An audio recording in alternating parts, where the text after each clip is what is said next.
My name is Mbowane. I'm the pastor here at Mbowane ICBC.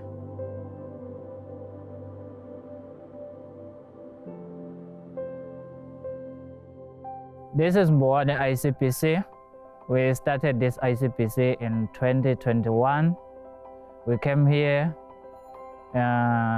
We're taking over from another organization that was running a preschool here. Then we came to build the church. Then we continued with the preschool.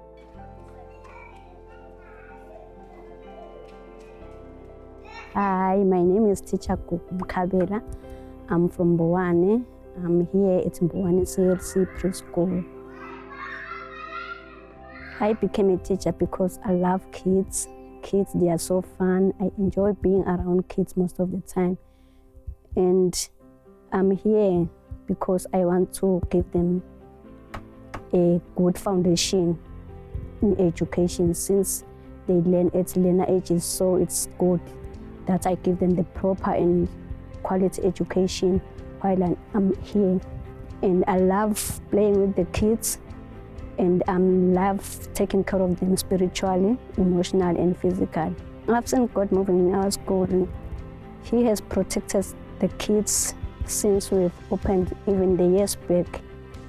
We've not seen anyone sick or any death around the school, so God is here, is protecting our kids. Most of our kids, they use the roads most of the time, but we haven't seen any accidents. We haven't reported any accidents from parents. So God is protecting our kids as they come in and as they go out of the school. And also kids, they have given food. They have lunch here at school, which is saved through God's power. We are having Moses Masuku, one of the guys in our community who have benefited from our church. So this guy is the disabled guy. Ngaqala nje ngokunivusela egameni lenkosi. Ibito lami ngibandile Emmanuel Masuku. Ngisesigodini saseMbowane enzaweni yakoNtshingile. Shothi ke kunemnakethu Moses le ngibonakale kulendzawo nje libandla le challenge ministry, shothi limsita nje kakhulu, limnikete nje impahla cishe nje lokunengi nje lokunye kuyekuthiwe bakubita khona nawo bathi masupheke, bona ke sebaze bakwethekela igama ke ngoba bayakuthanda bathi isijifiri. Kholelwa ukuthi lokho kwentiwa live la uNkulunkulu lifike la kwenta kona ngoba litibonile tidingo debantu latihlangabeta. Ngoba khona labanye kanti uthi ungathi wena hawu lona Mose uyaphila kanti nje kanti uthi akakhona ukuthi mhlawumbe akhonakale ukuthi athi side, kepha lona lifike nje layidlala leyo nzima. Kungakho nje ngita ukuthi nje ithi lifike labasibusiso kulesigodi sakithi, kanjalo futhi nemfundisi kwaba umfundisi loqishe wathi nakakhulumiseka. Umuntu lokhulumisekako umuntu futhi lobahambelako nebantu. Leyo nzima leyo ke ngibonile ayidlala, hayi ngoba mhlambe ngidawuthi ukwente ngoba akwenta la ekhaya yini, kepha nje ngibonile nje vele kulomango wonke nje vele.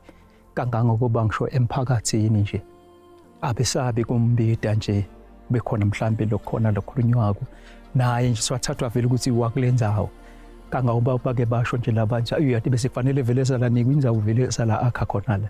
Kungakuba kunalenzima ke mhlambe la idlalako. Nguloko mhlambe lokho senhlitweni yami lengubonile kwenteka ngaleli bandla lelikhona la.